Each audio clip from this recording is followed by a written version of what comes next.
600 కోట్లకు పైగా బడ్జెట్. అమితాబ్ బచ్చన్, కమల్ హాసన్ వంటి దిగ్గజ నటులు, బాక్స్ ఆఫీసును బద్దలు కొట్టే స్టామినా ఉన్న పాన్ ఇండియా స్టార్ ప్రభాస్. సింపుల్గా చెప్పాలంటే ఇది కల్కి 2898 AD సినిమా సత్తా. భారతీయ సినిమా చరిత్రని తిరగరాసే బలమైన కాస్టింగ్, టెక్నాలజీ, విఎఫ్ఎక్స్, అంతర్జాతీయ ప్రమాణాలతో కల్కి మూవీ ప్రేక్షకుల ముందుకు వచ్చింది.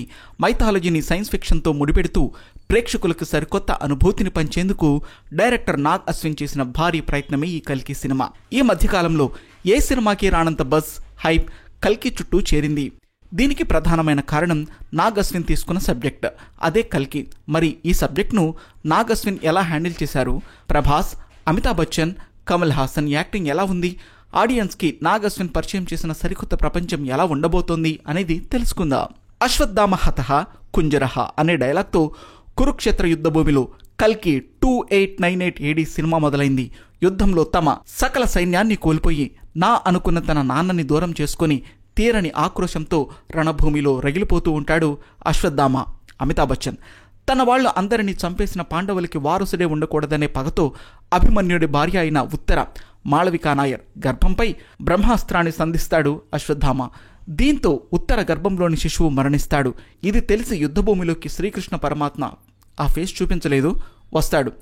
రా కృష్ణ, ఇక మిగిలింది నేనే, నన్ను కూడా అంతం చేస్తావా అంటూ కృష్ణుడిపైనే దాడి చేయబోతాడు అశ్వత్థామ. పక్కకి తప్పుకుని నువ్వు చేసిన పాపానికి తగిన మూల్యం చెల్లించుకుంటావా అశ్వత్థామ? గర్భంలోని పిండంపైనే అస్త్రాన్ని సంధించావు కదా, కనుక నీకు చావు అనేది లేకుండా నేను శాపం ఇస్తున్నాను. ఇది శాపం ఎలా అనుకుంటున్నావేమో, కలియుగాంతం వరకు నువ్వు కొండ కోణల్లో ఇలానే తిరుగుతూ ఉంటావు. నీ శరీరం నుంచి చీము, రక్తం స్రవిస్తాయి, అయినా సరే నీకు చావు దరిచేరదు అంటూ అశ్వత్థామ నుదుటిపై ఉండే ప్రకాశవంతమైన మణిని తీసుకుంటాడు కృష్ణుడు. దీంతో దీనికి ప్రాశ్చితమే లేదా అని అశ్వత్థామ ప్రాధాయపడతాడు. సరే, కలియుగాంతంలో పాపం మితిమీరిపోతుంది, యాగాలు యజ్ఞాలు కూడా ఆగిపోతాయి, గంగానది చివరి బొట్టు కూడా ఎండిపోతుంది, ఎక్కడ చూసినా అధర్మం తాండవం చేస్తుంది. అప్పుడు నేను మరో అవతారం ఎత్తుతాను, కానీ నన్ను పుట్టకుండా ఆపే శక్తి కూడా కలిగి ఉంటుంది. నా పైన ఇప్పుడు దాడి చేయడానికి ప్రయత్నించిన నువ్వే ఆ రోజు తల్లి గర్భంలో ఉన్న నన్ను కల నుంచి కాపాడాలి. సమయం వచ్చినప్పుడు ఈ మణి తిరిగి నీ దగ్గరకు వస్తుంది అంటూ శ్రీకృష్ణుడు చెప్తాడు. కట్ చేస్తే కురుక్షేత్రం జరిగిన 6000 సంవత్సరాల తర్వాత 2898 ADలో ప్రపంచం ప్రమాదకరంగా ఉంటుంది.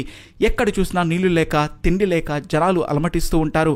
ఒక్కో నగరాన్ని ఆక్రమించుకుంటూ భూమి నుంచి వనరులు అన్నీ లాగేసుకుని కాంప్లెక్స్ అనే ఓ సరికొత్త సామ్రాజ్యాన్ని సృష్టిస్తాడు సుప్రీం యాస్కిన్ కమల్ హాసన్.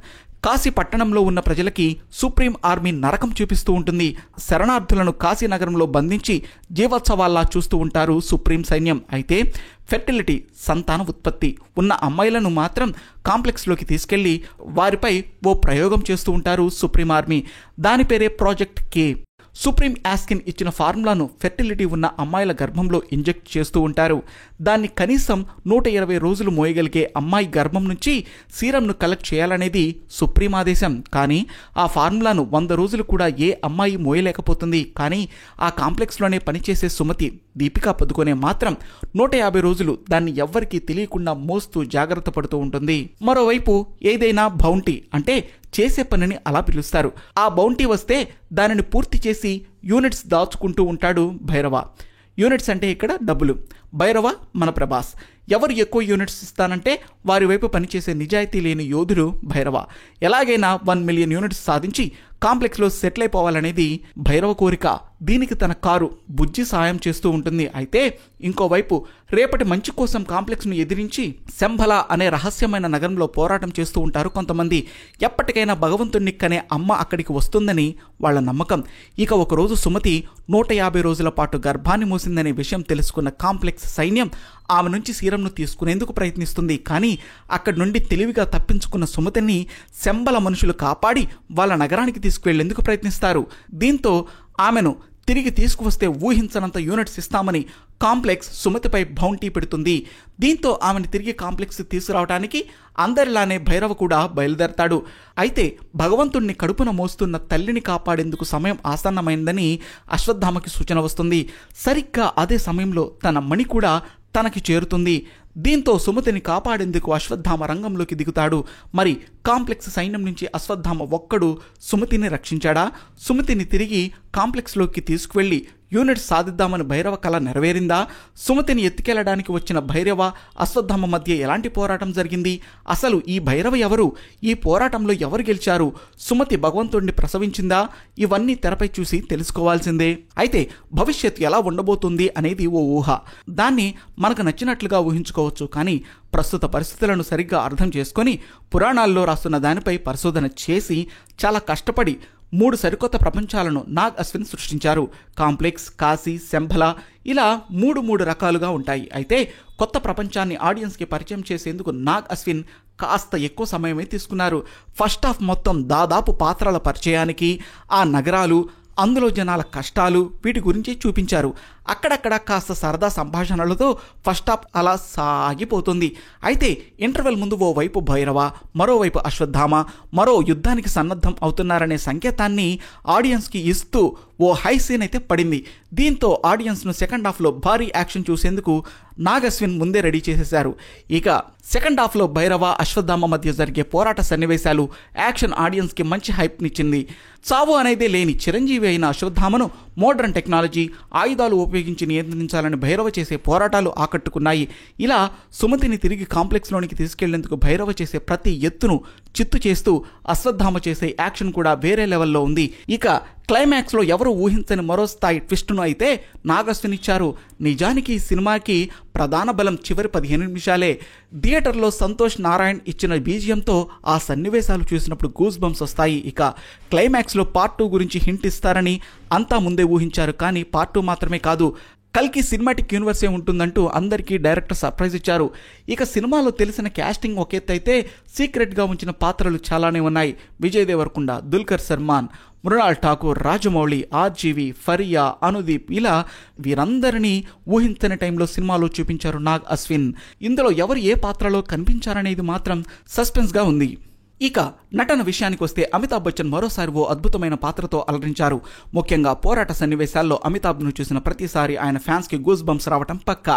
అలానే ఎమోషనల్ సీన్స్లో ఆ భావోద్వేగాన్ని కేవలం కళ్ళతోనే ఆయన పలికించారు.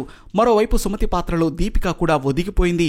కడుపులో ఉన్న తన బిడ్డను కాపాడుకునేందుకు ఆమె పడిన తపన ఆడియన్స్ను ఆకట్టుకుంటుంది. ఇక సినిమాకి మెయిన్ పిల్లర్ అయిన భైరవ పాత్రలో ప్రభాస్ను తప్ప మరెవ్వరని ఊహించుకోలేం. ఎందుకంటే సరైన పాత్ర పడితే ప్రభాస్ ఎలా నటిస్తారో వేరే చెప్పనక్కర్లేదు. బాహుబలి తరువాత ప్రభాస్కి మళ్ళీ ఆ రేంజ్ హైప్ ఇచ్చే పాత్ర ఖచ్చితంగా భైరవాన్ని చెప్పాలి. ముఖ్యంగా క్లైమాక్స్లో వచ్చే ట్విస్ట్లో ప్రభాస్ను చూసినప్పుడు ఫ్యాన్స్ కళ్ళ ముందు ఒకసారి బాహుబలి అలా వచ్చి వెళ్ళిపోయిన ఫీలింగ్ కలుగుతుంది. ఇక ఫస్ట్ హాఫ్ చూసే సమయంలో విలన్ సుప్రీం యాస్కిన్ పాత్రలో కమల్ హాసన్ వంటి దిగ్గజ నటుడిని ఎందుకు తీసుకున్నారా అని ఆడియన్స్కి సందేహం కలుగుతుంది. కానీ క్లైమాక్స్లో ఒక్క సీన్తో కమల్ ఆ సందేహాలన్నింటికీ పటాపంచలు చేశారు. రాబోయే కల్కి పార్ట్స్లో ఈ క్యారెక్టర్ కీలకం కానుంది. ఇక శోభన, రాజేంద్ర ప్రసాద్, బ్రహ్మానందం, మృణాల్, దుల్కర్ వంటి నటీనటులు ఆయా పాత్రల పరిధి మేరకు బాగా నటించారు. ఇక సినిమాలో విజువల్స్కి మాత్రం సలాం కొట్టాల్సిందే. మొదటి నుంచి కల్కి చిత్రంలో విజువల్స్ అంతర్జాతీయ స్థాయిలో ఉంటాయని మూవీ టీం ముందు నుంచి చెబుతూ వచ్చింది. సినిమా చూసిన ఆడియన్స్కి ఖచ్చితంగా ఆ ఫీల్ అయితే కలుగుతుంది. టెక్నికల్గా ఈ సినిమా చాలా స్ట్రాంగ్గా ఉంది. సినిమాటోగ్రఫీ, విజువల్ ఎఫెక్ట్స్, ఆర్ట్ విభాగం అద్భుతంగా పనిచేశాయి. ముఖ్యంగా 4 ఏళ్ల పాటు నాగ్ అశ్విన్ టీం పడిన కష్టం తెరపై క్లారిటీగా కనిపించింది. సినిమాకి నెగిటివ్ ఏం లేదా అంటే ఫస్ట్ హాఫ్ను కాస్త ట్రిమ్ చేసి ఉంటే కొంత బాగుండేది అనే ఫీలింగ్ అయితే కలుగుతుంది. కానీ క్లైమాక్స్ చూసి థియేటర్ నుంచి బయటకు వచ్చే ప్రేక్షకులకి ఇది అంతా గుర్తుకు రాదు. ఓవరాల్గా చెప్పాలంటే బాహుబలి తర్వాత ప్రభాస్కి మళ్ళీ ఆ రేంజ్ సినిమా అయితే ఖచ్చితంగా కలిగినాయి. చివరిగా ఒక మాట చెప్పాలంటే కల్కి 2898 AD మరోసారి తెలుగోడి సత్తా చాటిన విజువల్ వండర్. ఇలాంటి మరిన్ని వీడియోస్ కోసం ఇప్పుడే మన టాలీవుడ్ ఇన్సైడర్ ఛానల్ని సబ్స్క్రైబ్ చేసుకోండి. కంటెంట్ నచ్చితే లైక్ చేయండి, షేర్ చేయండి, కామెంట్ చేయండి.